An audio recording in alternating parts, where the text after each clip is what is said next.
everyone. My name is Karishma, and I just wanted to welcome you all to today's program. Thank you so much for joining. Today's program is in support of World Mental Health Day because in today's times, it's becoming apparent that it's really important to start taking care of ourselves mentally and emotionally. So we hope that you can take something of value from today's program. And thank you to everyone who sent in questions when you registered. We really appreciate that. And please be assured that we won't be addressing your questions by name, but we will try and endeavor to get through as many as possible during the panel within the time allocated. And then just some brief house rules. You are welcome to put your camera on or keep them off, whatever is most comfortable. And if you have any questions during the program, or if you need any troubleshooting, you can put the questions in the chat box below. And please enjoy the program. And also there'll be a short survey when the program ends. If you could fill that out, as your feedback is really important and helps us plan future programs. So thank you so much, and I hope you enjoy. Bye.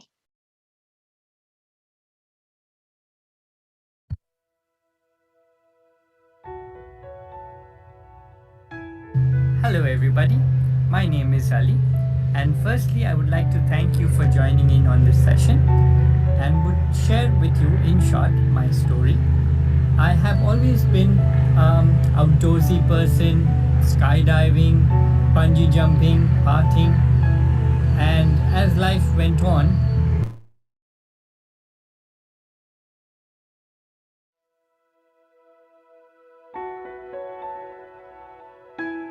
Hello everybody, my name is Ali, and firstly I would like to thank you for joining in on this session and would share with you in short my story. I have always been outdoorsy person, skydiving, bungee jumping, partying, and as life went on, although I had a lot of fun, there were other days in which I was very anxious and some days very nervous, and as it started to creep in, there were days in which I didn't even want to get out of bed.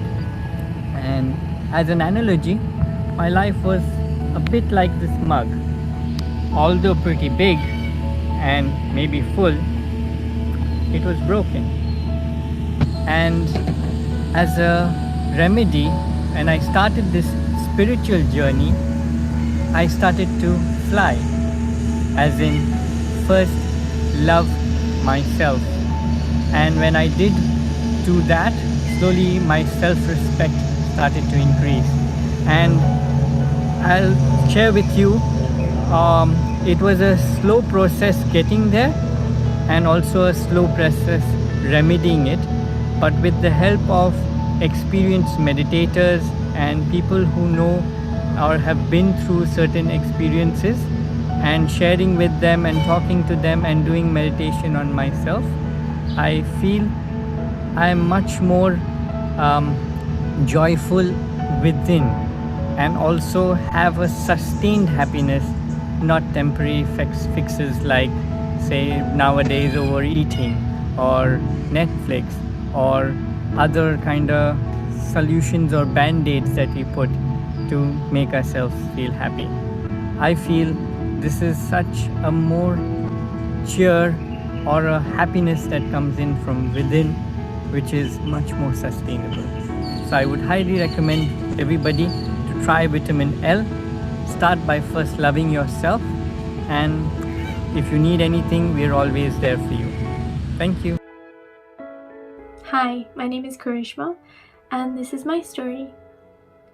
I've always been introverted, a little shy and anxious. And as I started growing older into my late teens, that anxiety started to grow with me. I was afraid about the future and the uncertainty of what I wanted to become and what I wanted to study, and slowly as I got into university, that fear and anxiety started to grow. Eventually it turned into depression, and every year I would have these periods of feeling low and down where I didn't want to speak to anyone or do anything. I just wanted to lay in bed with the covers pulled over my head and pretend that my problems didn't exist. But eventually it came to a point where that depression took over and I couldn't function. I literally couldn't get out of bed, and I just spent time watching pointless YouTube videos, and I could feel nothing. I had numbed myself because when I did feel something, it was just so painful. I was lucky. I am still lucky because I have a great set of family and friends around me, a good support network. And my mom suggested that maybe it was time for me to speak to someone. My mom's been practicing meditation since I've been little, and I also started when I entered my late teens. I loved the friends I had made through this process, and it got to a point where I started teaching meditation.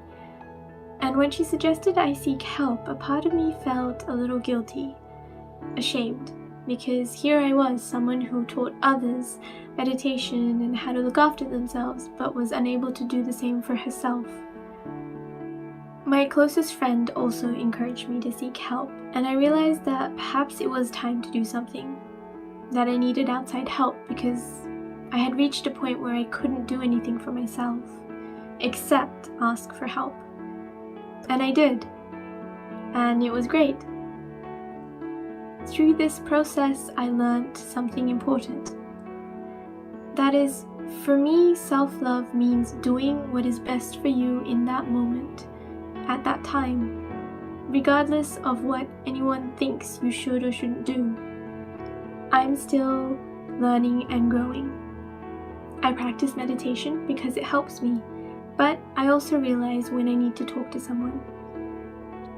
And that's fine because it's a work in progress and it takes effort.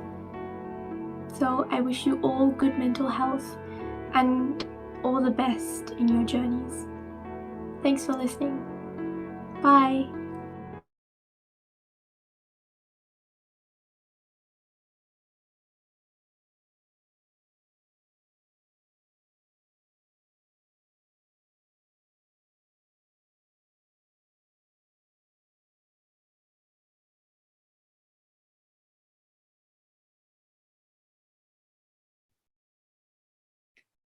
Okay, thank you so much. It was a great first session and gets great initiation.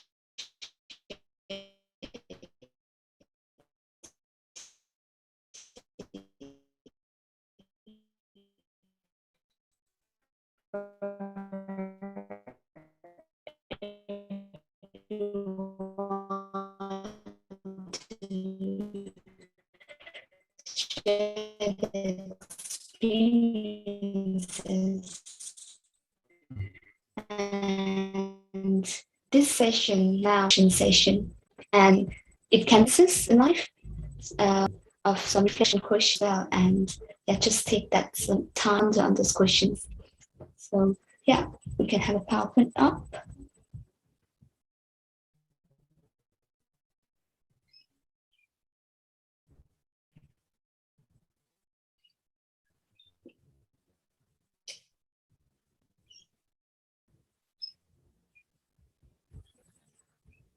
And if you'd like, you can share some of your reflections in the chat section as well.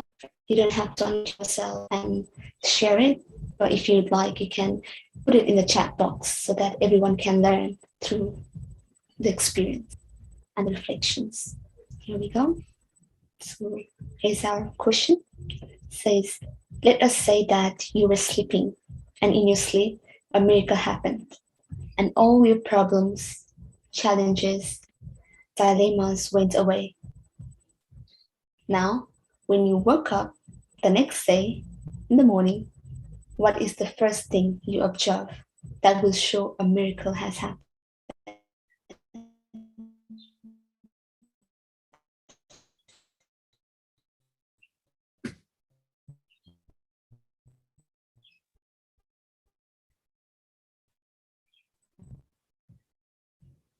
Now, take a moment and put the reflection in the chat section as well.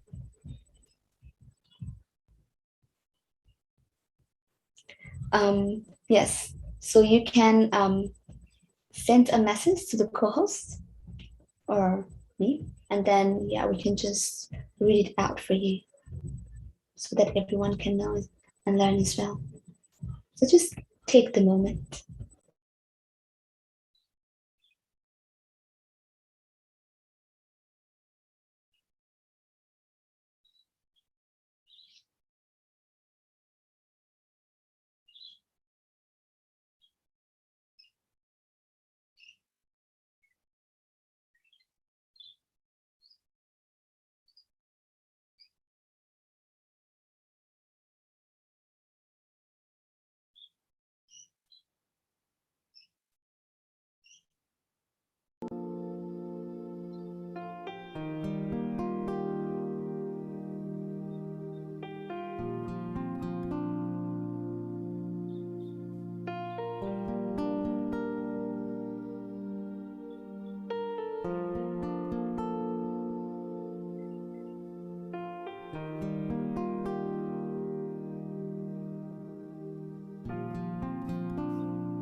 Okay, awesome. We've got some reflections up here in the chat section, and thank you so much for everyone for showing that courage and sharing your reflection.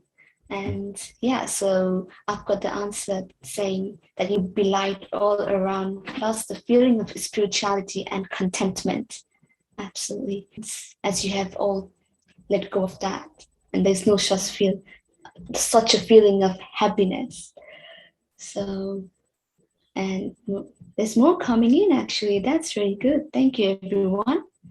And says, all my work meetings would be canceled for the day and I will have a day to myself. That would seem like a miracle to me. Wow, how beautiful is that, isn't it? Especially nowadays with so much hectic. Okay, thank you so much, everyone, for sharing your reflections with us. And moving on, next session we have is a panel discussion with our professionals. And to go ahead with the session, I would like to ask Sister Falak to take over. Thank you.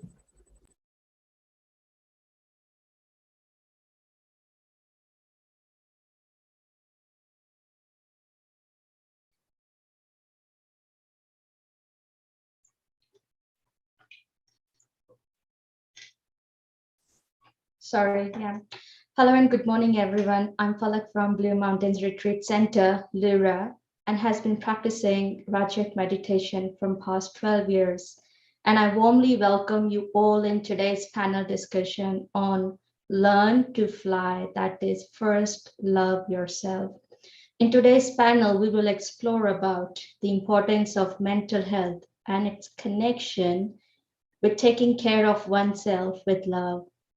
To help understand this topic in depth, we have invited our esteemed panelists who are health professionals as well as meditation practitioners.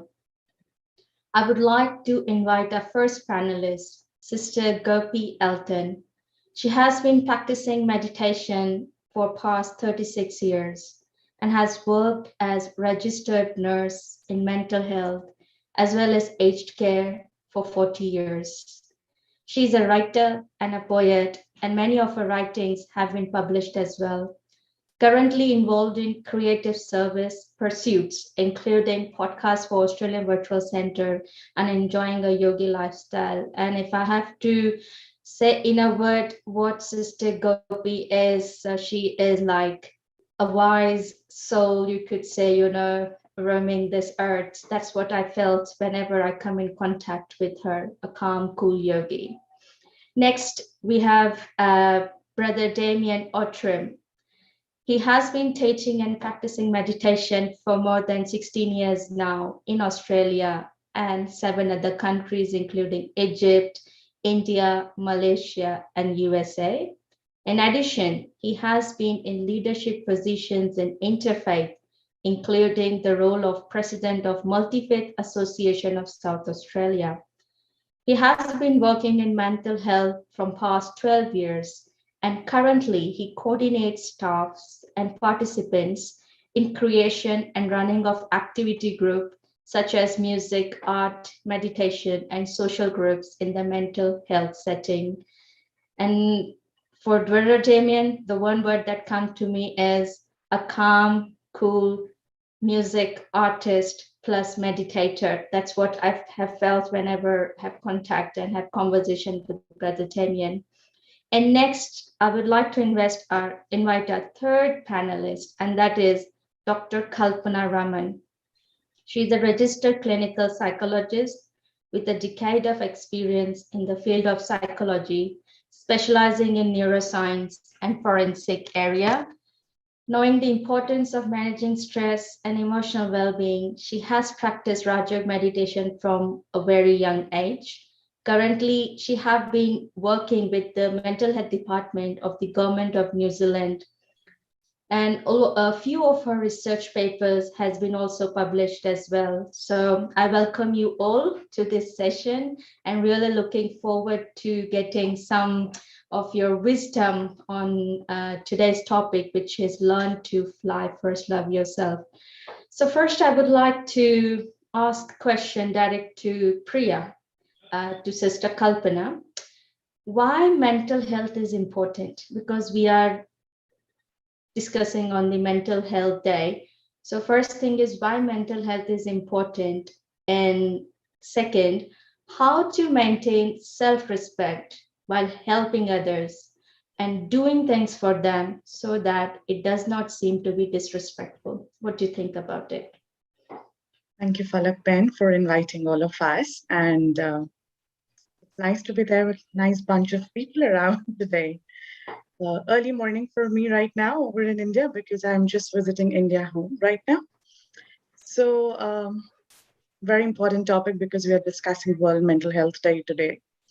And why I think personally mental health is important would be we all focus majorly on different aspects of physical health, spiritual health also these days a bit, because that's also becoming more and more important, professional health, and there comes in emotional and mental health. So it's like, four legs of a chair, and each leg is important. If you miss out one leg also, it's going to be lopsided for us. So focusing on all four areas of our life becomes more and more important. Just going a little crisper in the answers more because I know that there would be a few more questions that are coming up. Very important question, Falak Ben, was about self-respect. I heard two words there. One is self-respect without disrespecting somebody, right? So there are two opposite words also coming up in the same continuum, kind of.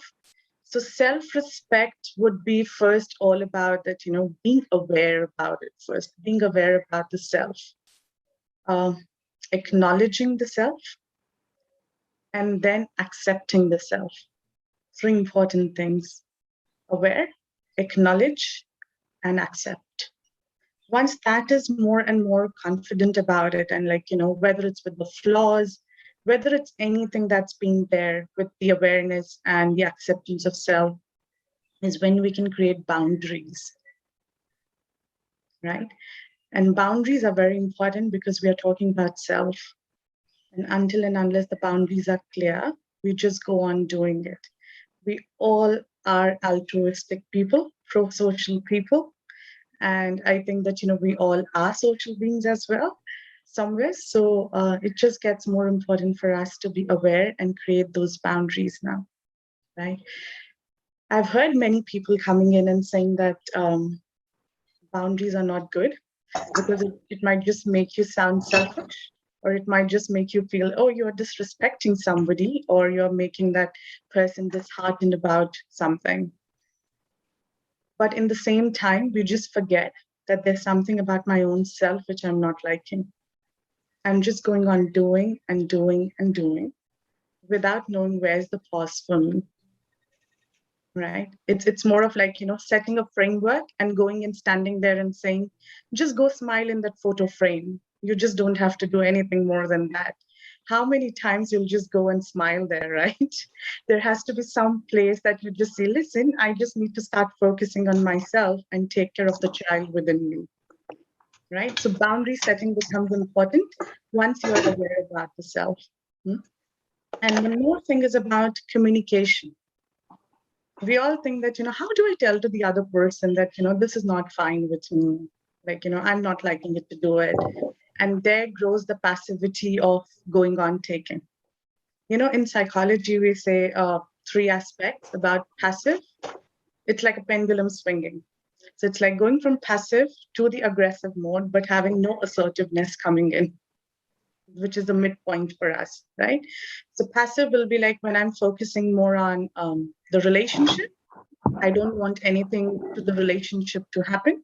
So I just go on taking in whatever comes with the baggage of things or the goodness of it also. And I don't talk about my needs. I don't come up with that, how I feel. And that just goes on growing and moves towards the extreme continuum, which is aggression, which you call it as, oh, I'm getting irritated with it. I'm just getting frustrated with it. I don't think that I can go on carrying forward this. So I just need to put it down, like, let the person know about it. And that's where aggression strikes in, which is all about, I don't care about the relationship anymore, but I need to talk about it. Or I just need to throw my opinion on the person right now.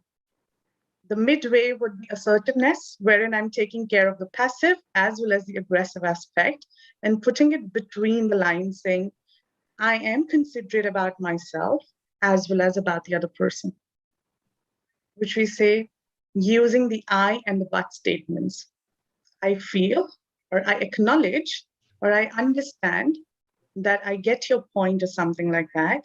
But do you think that maybe this is also possible? Or do you think that, how does this sound for you? So like, rolling out a suggestion kind of a thing, but just letting you yourself come out as well. So I think that would be like a crisp answer for the question, I think so, yes. Thank you very much, Sister Kalpana. Actually, I can relate what you were saying. You need to have those boundaries, and you can't keep smiling all the time. That will be very artificial. And that's where you get frustrated in the end. So moving forward with what you said, that we need to set the boundaries and, I need to respect myself. That leads to another question. And this I would like Brother Damien to direct to, and that is that I have my self-respect. I don't want to respect others, but at the same time, a time comes when, I want to prevent self-sabotaging, which we do to ourselves. And I want to keep myself motivated rather than procrastinate. What do you think? What's your view on this point?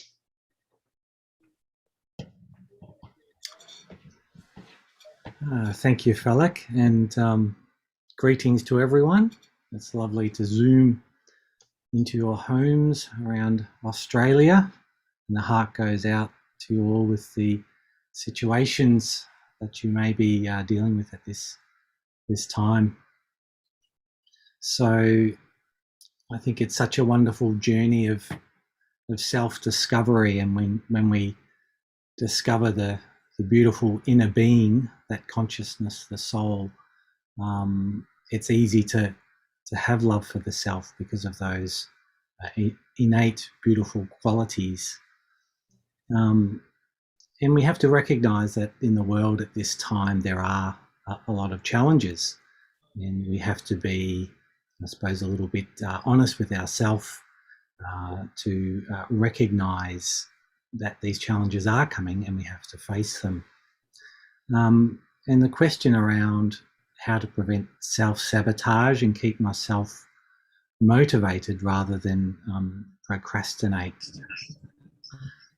I feel on this journey something that's very important and helpful is to set up a routine that is beneficial, and within the day, firstly meditating after we've woken up straight away to meditate for a good period of time, and at the end of the day is sort of the bookends for the day, and putting into our days those things that are beneficial, but sometimes more importantly, things that are enjoyable as well. Because often in self-care we might neglect that fun aspect as well. So applying discipline within our life by setting up a beautiful timetable is so helpful, and really sticking to it and prioritizing the things that we know will be helpful. And the special quality to counteract that self-sabotage when we're just going with impulses and desires instead is to have determination, and using that determination for that daily timetable. And the results will come. It's like putting those pennies of peace into the bank, and they just build up and up. And another method to keep sort of within the flow is to connect with other meditators If we can in person, if we have that opportunity, great, but otherwise through Zoom or through phone calls, to see how other meditators are traveling and negotiating their life journeys, because together as a community we are much stronger. So we might find people in our life we can share some of our deeper things with, and that is great. And hearing the tips from others can be so helpful. And just a little thing about procrastination. You know, we've set our timetable, we want to do something that we think, oh, this thing will be much easier. I'll just go and do that, and then perhaps I'll come back to that task or that priority. Is that procrastinating? But it's sort of said that every time we delay doing a task, then the energy for completing that task becomes less. So if we have the thought and the time to do something, it's much better to do it straight away, because you have the full energy and awareness, and then the task is done and we can move on to something else. So yeah, wishing you well on your journeys and setting up those timetables and really prioritizing that spirituality and that meditation now, because when we serve the self, then we have the ability to serve others in our life. Thank you.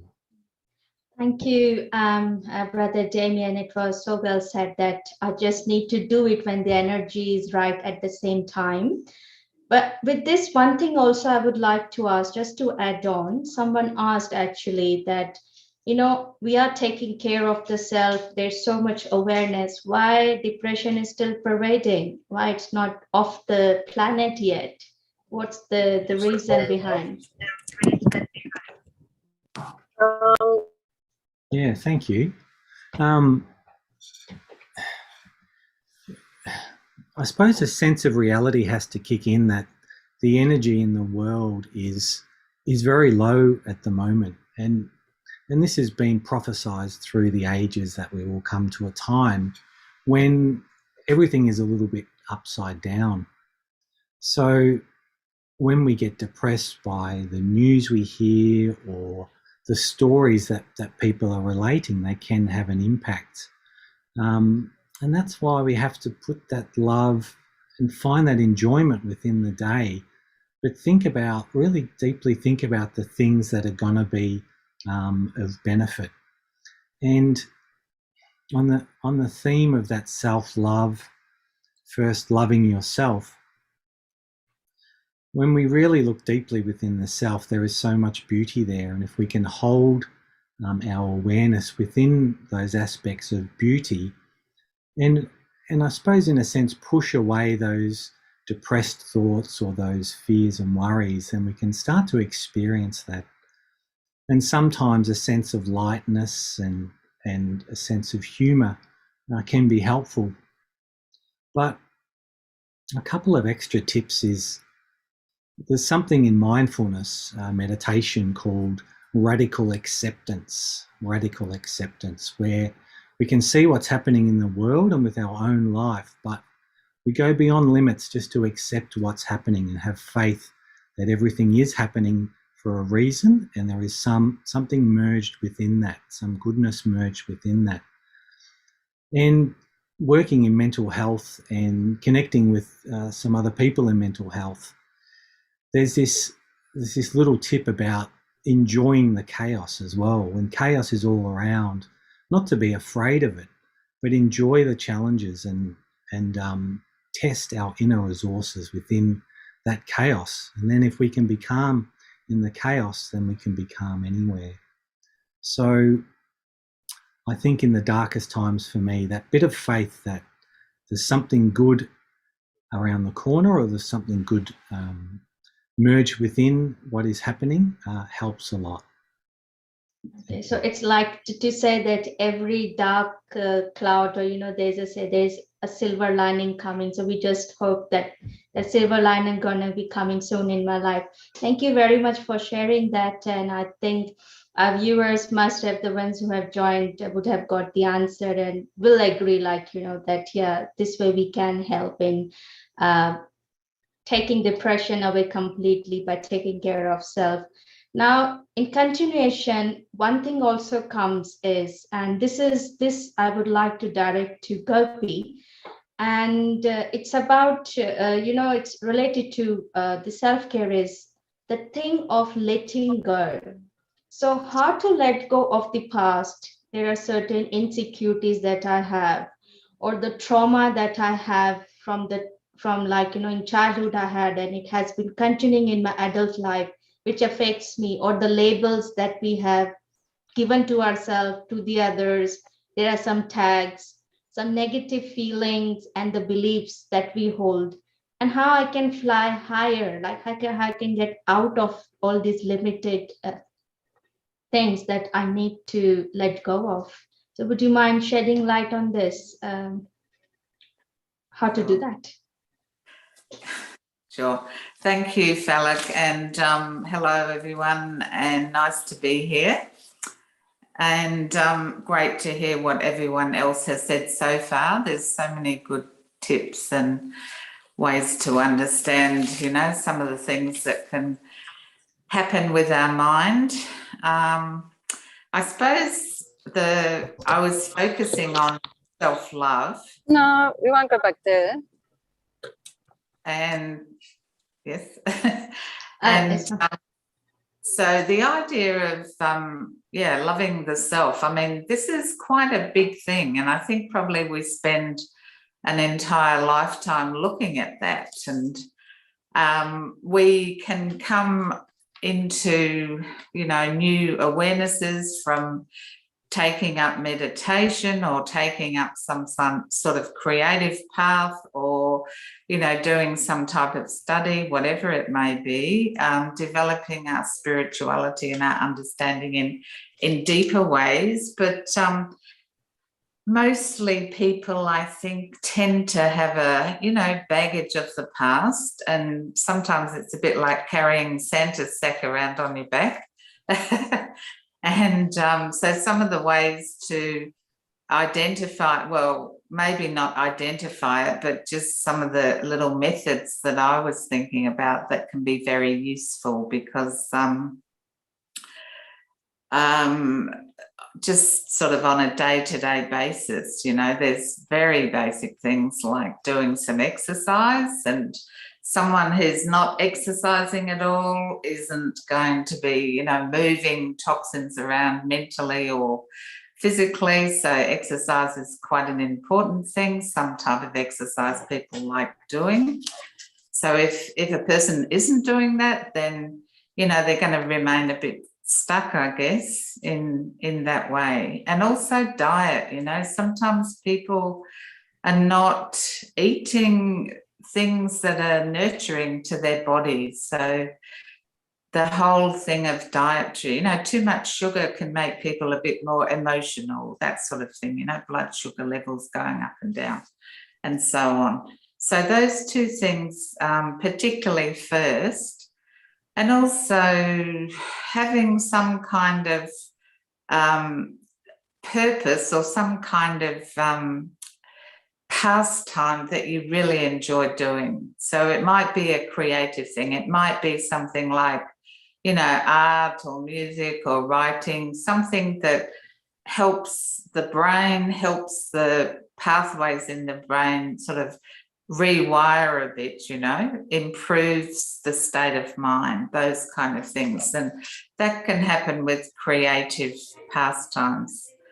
But we have to be quite kind to ourselves. And sometimes the question gets asked of people, well, who's the most important person in your life? And I know sometimes with mums, and especially mothers, they will always say, their children or their husband or their someone else, and think about this, who is the most important person in your life? And there's nothing wrong with it actually being yourself. So there has to be a sense of, love, or if not that, at least liking the self, liking oneself, being very kind to ourselves. And sometimes that might involve forgiving ourselves for various things that we may have been involved in or did, or maybe things that were done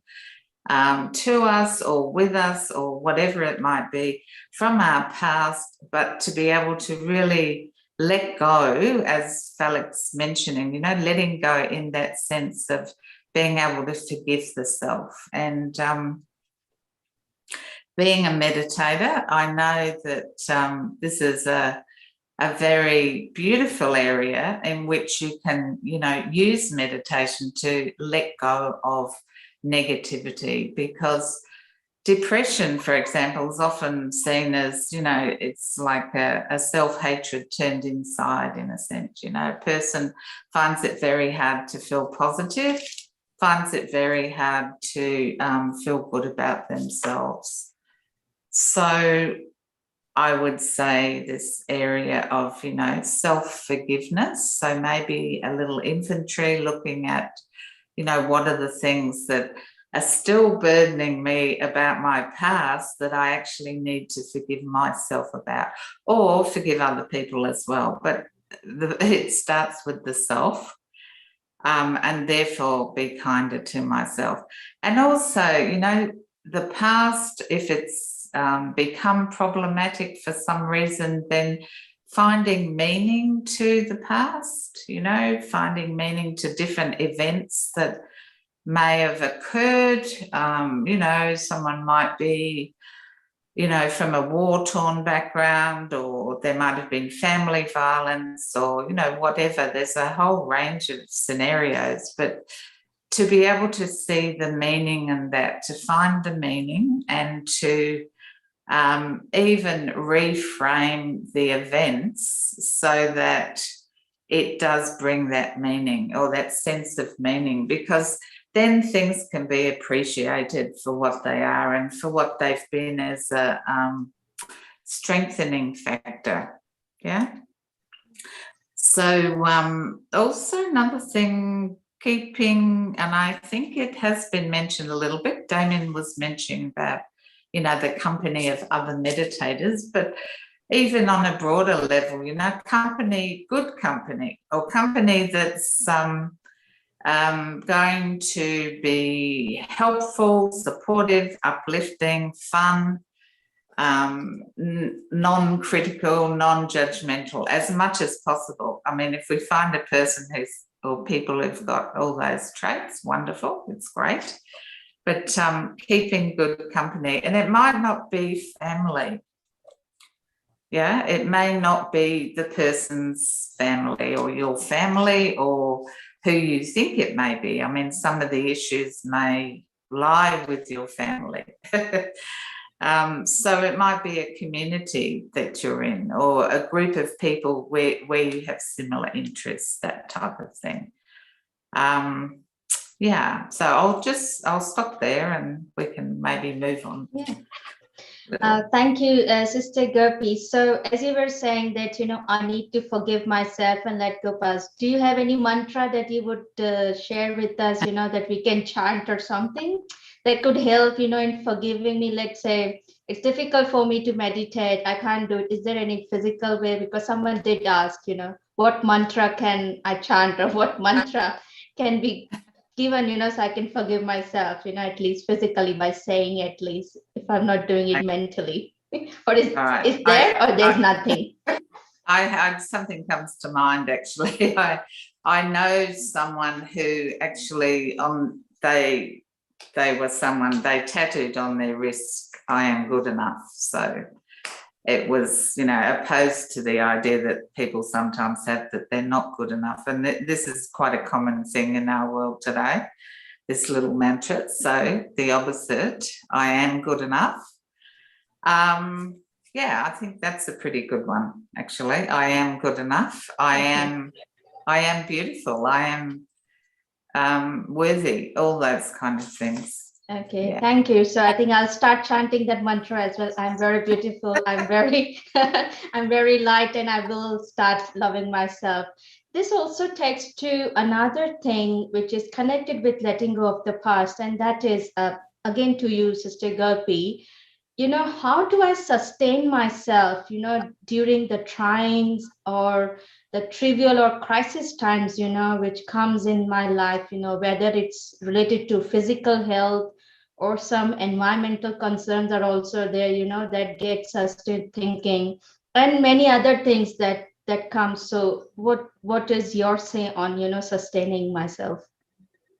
Okay, well, probably in this day and age, it's not too healthy for one's mental health to be absorbing too much media, as in the news, because also there's a lot about, fake news and what's real news and so on. So, and also news can be very traumatizing for people who in some way might be traumatized. So, good news is worthwhile. And I'm not saying, don't keep up with what's happening in society, because that's quite important, but not to really go into the details of too many news situations. And, think about, why am I actually reading this thing, or why am I letting my mind get absorbed in this particular thing, which is quite negative? Am I getting entertained by it even? We have to think about,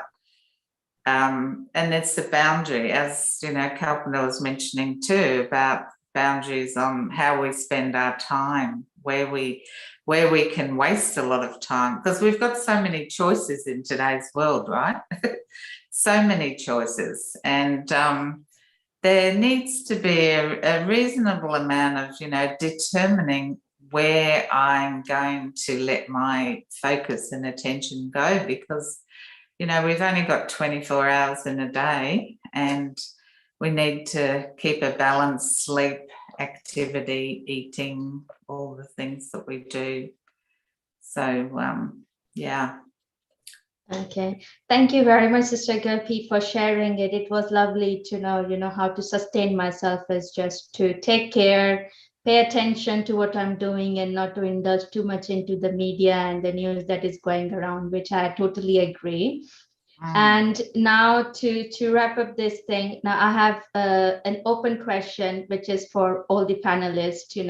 So the first one comes is, we would like to know from your own experience. So that is, you have been meditating, from different, like, as years, 136, some 18, 19 years, whatever, and one from the young age.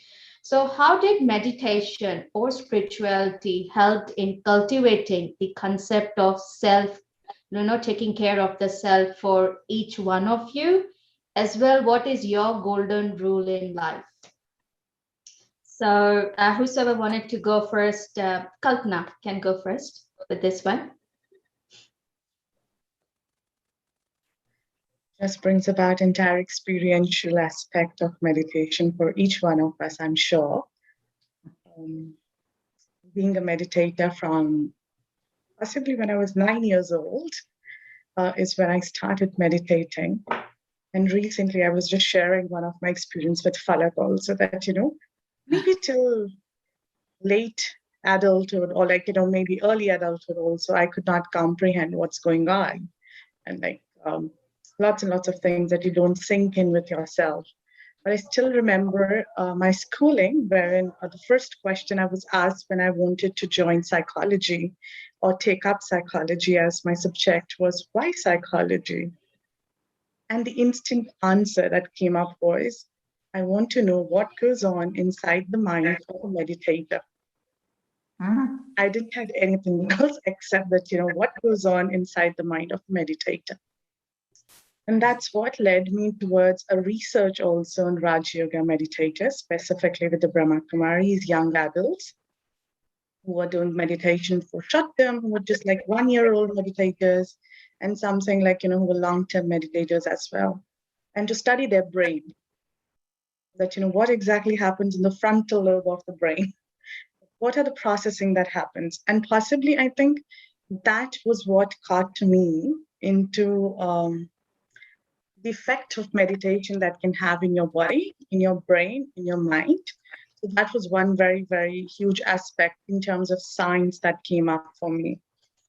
Now, what helped me to cultivate self, or the concept of self, recent experiences, not sharing anything from a past majorly, but something that came up very, very recent in the last 3-4 years would be staying away from the family, from my mom and dad and everyone, and staying away into a new place, knowing nothing about it, although I've had education and everything from everywhere else.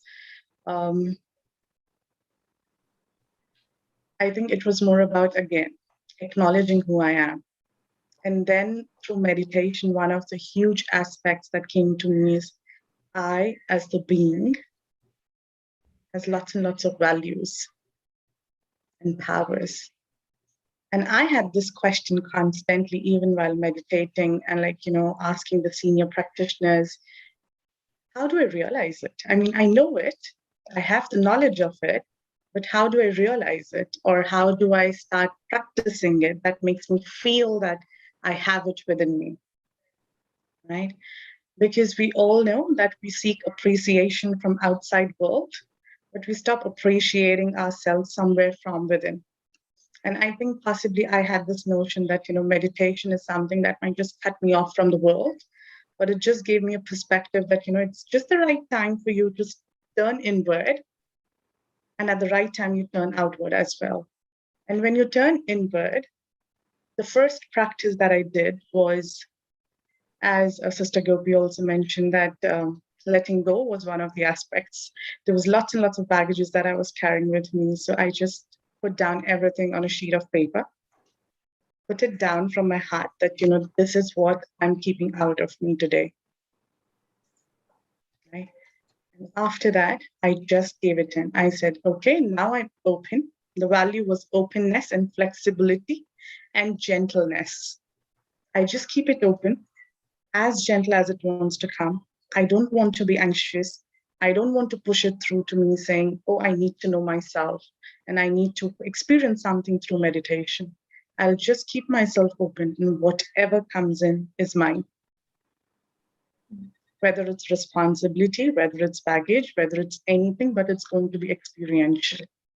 One very, very important, the golden rule that you mentioned, Falak Ben, was I've been just practicing this somewhere that, knowledge is there, an immense amount in the world.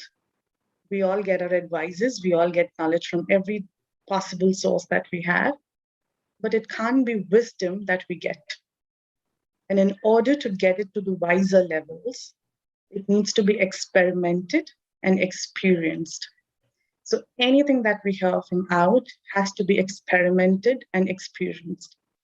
Even if somebody says that you're beautiful, even if I say that I'm beautiful, I just need to start experimenting and experiencing it as well.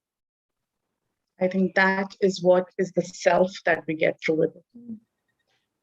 Thank you very much, Kalpana Ben, for sharing beautifully that, yes, I need to experience and need to experiment with it. I'll go to Brother Damien. What do you think? What had helped you and your golden rule in life?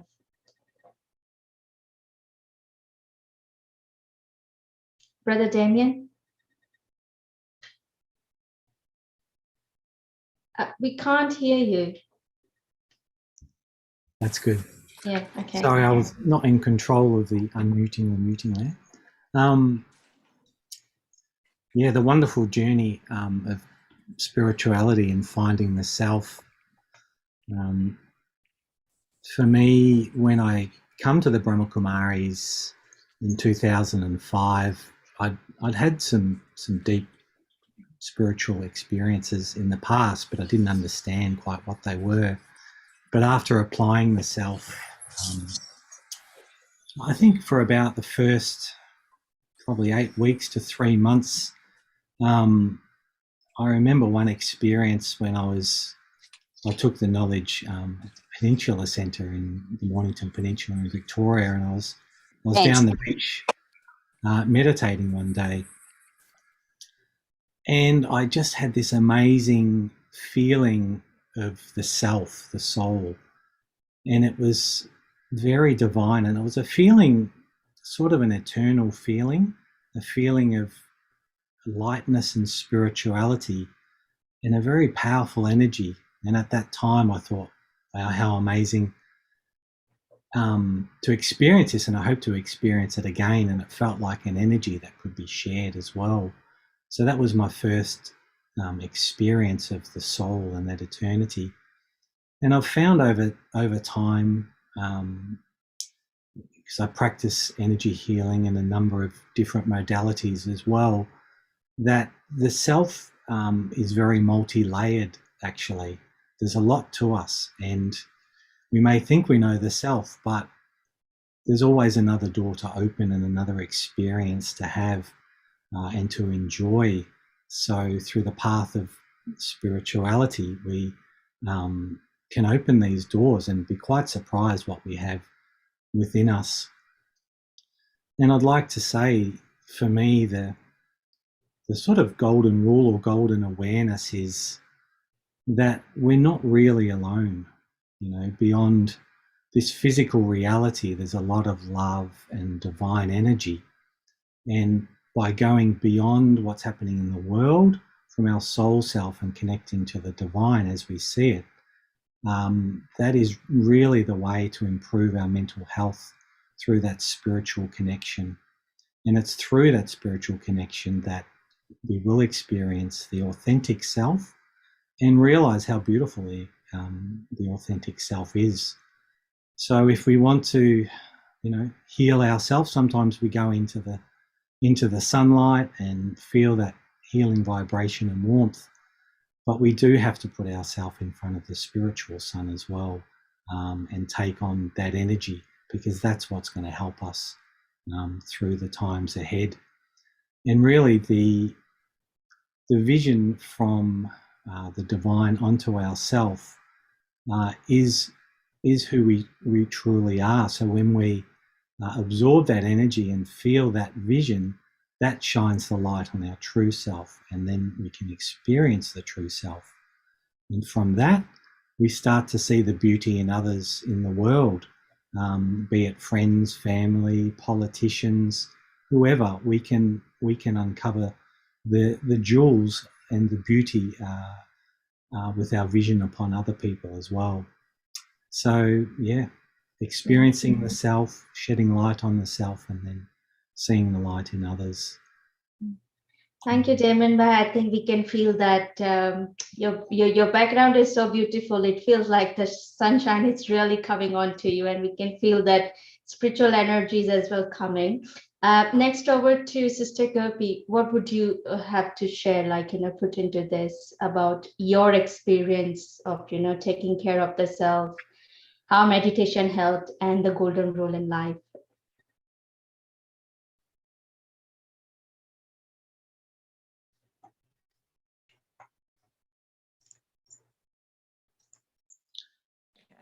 I really enjoyed what Damien just shared. Very lovely and very empowering. I suppose because, I've been meditating for a long time, and it's been a fairly disciplined meditation. That is every day and, several times during the day. But it's a bit more, I suppose, lately it's been more as an ongoing general feeling during the day. So the feeling of, closeness to God, and that being one who is completely loving and accepting and my best friend.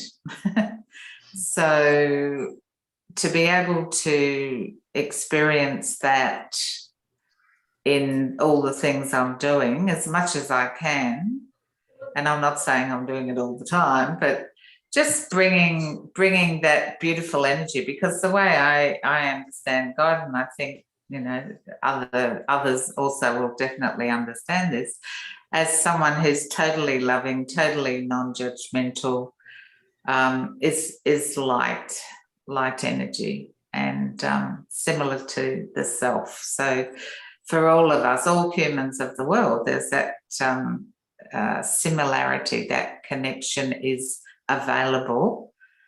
And it's as was mentioned, I think, by Damien, it's a very protective thing. It's something where there's not a feeling of aloneness. You're not feeling, you know, at times people with mental health issues may feel quite isolated and alone, and, you know, who knows, nobody cares, or nobody is there to look after me. So, you know, this idea of a friend who's very, very caring and very able. So, yeah, it's part of my life and goes into all aspects of my life. And what was the other thing you were asking? A catchphrase or something? Golden rule in life. What's your golden rule in life? My golden rule in life. My golden rule in life. Okay, I really appreciate freedom. So freedom to me doesn't mean hopping on a plane and going and laying in a hammock and being on a tropical island. But freedom is more about having a mind that is not clogged up with excessive worries, concerns, doubts, funny beliefs, and all this kind of thing. So, yeah, pursuit of freedom in that sense. And I think meditation is definitely something that connects me to that. Yeah. Okay. Thank you very much. I think in this question, you answered some of the practical tips that we can implement in our life and for self-acceptance and self-love. First, you said that we have to take time out to connect with ourselves, to know what the layers that we have within us, you know, to unveil those layers, then to also to experiment and experience whatever we are hearing, the information that is coming, and turn it into a wisdom rather than just a knowledge or an information, and to always check if it's right or not, or it's applicable for me. Then also you shared that if we connect and we stay in that warmth of that divine light, the supreme being, or as you say, God, you know, if we connect with him as a companion, you know, with some relationship, that will help us to get through all the challenges that we are having. And also it leads me into an area where I can really self-accept myself, and, you know, I can love myself as I am. And then I can truly say this mantra, I am really beautiful and loveful, because that's what really I am. So thank you for sharing that. And we have got just a question, and because I think our time is also running out, so if you'd like to answer this in few words, and that is, someone is asking, you know, during this COVID, what the lockdown, you know, COVID-19 lockdown, what was your experience and how you remain mentally healthy? So anyone out of, like, you know, who would like to answer, or you can take turns in answering as well. So you can unmute yourself. Whoever wants to go first. Yes, Sister Gopi. Okay. All right, I'll go first. My experience, last year I was in Victoria for lockdown, and then this year I was in New South Wales for lockdown. So I've sort of had it in both states, but the experience here was, I don't know, it seemed as soon as I'd arrived in New South Wales, this lockdown started happening. So I basically had to get used to the idea.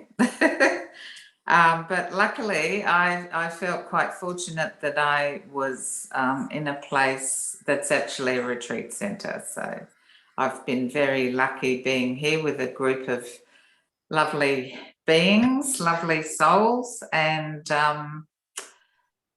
nature also, surrounded by a lot of beauty. And I've kept busy. I've actually kept my whole spiritual practices very focused, but also, and meditation, of course, being the spiritual practice.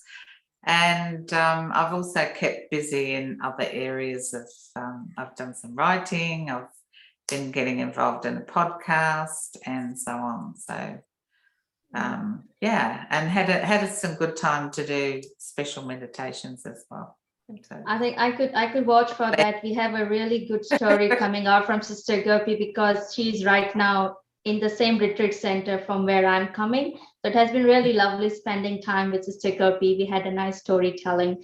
Over to you, Damien. By what have been your experience of this COVID-19 lockdown? As I know, South Australia didn't had much of the lockdown. It was mostly Victoria and New South Wales who have to suffer a lot. But still, what's your experience and how you remain healthy and happy? Yeah, thank you, Falak. And yeah, I returned from India in March last year and had to go into sort of self quarantine for a couple of weeks. And yeah, we haven't had many lockdowns here, but we've had some. And really, we have to think about the mind, the body, and the spirit, and putting that physical exercise into the day. If we can go outside and walk around the block or do the exercises, is fantastic to get the blood flowing, to get the systems working. But alternatively, doing the workouts at home and being quite disciplined around that 3 or 4 times a week. And with the mind, finding those things that are of interest, that study, if it is spiritual study or something that interests the self, to nurture the mind, to be reading, watching videos, or sharing our knowledge with others, but exercising the mind in that way. And of course, definitely keeping that spirituality going every day, exploring new ways to meditate as well. But just one little thing, this magic number of 21. And if we do want to try something new, if we do it for 21 days or 21 times in a row, then that becomes 50% easier in doing that task, and it becomes part of our nature. So I challenge you to think about something from today's session that you might like to apply in your life, and do it with a lot of determination over the 21 days, and I'm sure you'll see some beautiful results. So lovely to be with you all, and together we will win. Yeah, thank you very much, Brother Damon. I think we all are now very enthusiastic and really looking forward to do something for 21 days. Thank you for the tip. And now to Sister Kalpana. I remember that since March you have been like in India, and India had a really severe, how do I say, lockdown. The whole world knew what was happening. How did you keep yourself mentally healthy in that time, and what was your experience? The last lockdown I was there was in New Zealand. This lockdown was in India. Having my own struggles with, like, getting into the quarantine facilities and everything. But apparently I just feel that, the meditation, as Sister Gopi and Damien also put it up, saying, I figured out creative ways of meditation. So whatever I'd learned since the age of 8 or 9 till now, I started implementing it. I got the time frame. Although being in the healthcare industry, I was still working. And it was a time wherein I was just remembering this one research from Harvard, I assume, that said a psychologist's room, even if you pot a plant, it's going to wilt, right? So because of the energies that's coming inside your room. And turning everything to the video setting or the digital setting, it just get more and more trickier because there was no time for self coming in, and there were too many, we use the word clients in psychology when we see clients. So there were too many clients that, like, in a row that you're going on seeing.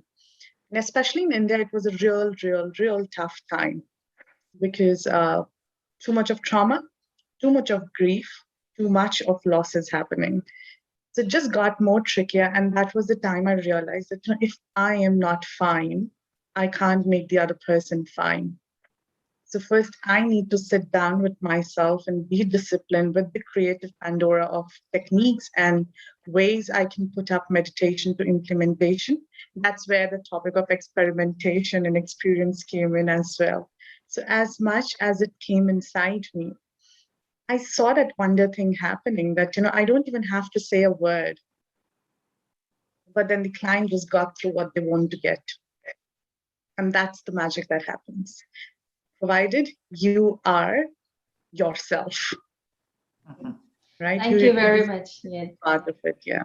Yeah, thank you very much. So this comes like to the end of our panel discussion, and I would really, really like to thank our panelists. You know, you took your time out and came and joined this event, and it really, I've learned so much from this conversation, and I have this hope that those who have joined this program and those who are watching on YouTube would have also got benefit and answers to their questions that they have been going around. So thank you very much for sharing your tips, your practical experiences on this topic of learn to fly. That means first love yourself. Thank you very much once again. And moving forward, we have learned so far, and Kalpana Ben just said that to experiment and experience.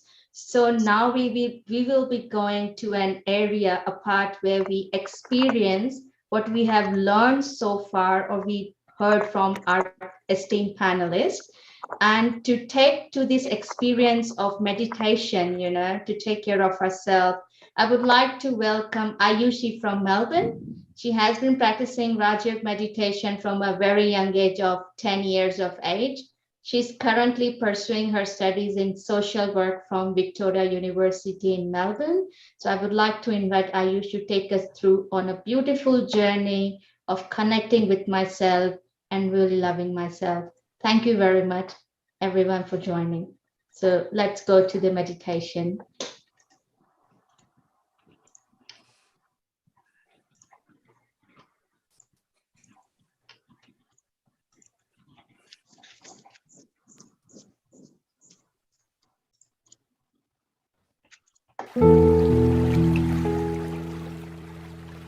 Okay.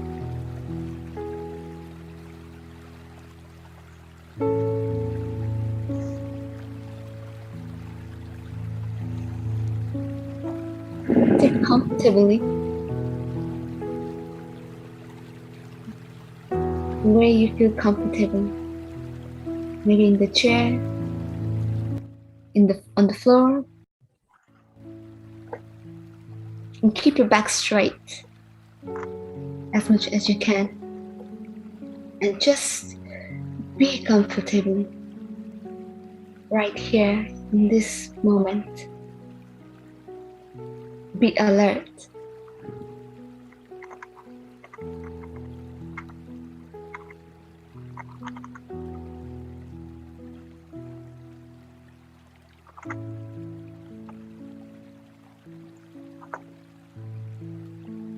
Now take a moment to elevate your head so that you are looking straight or slightly upwards.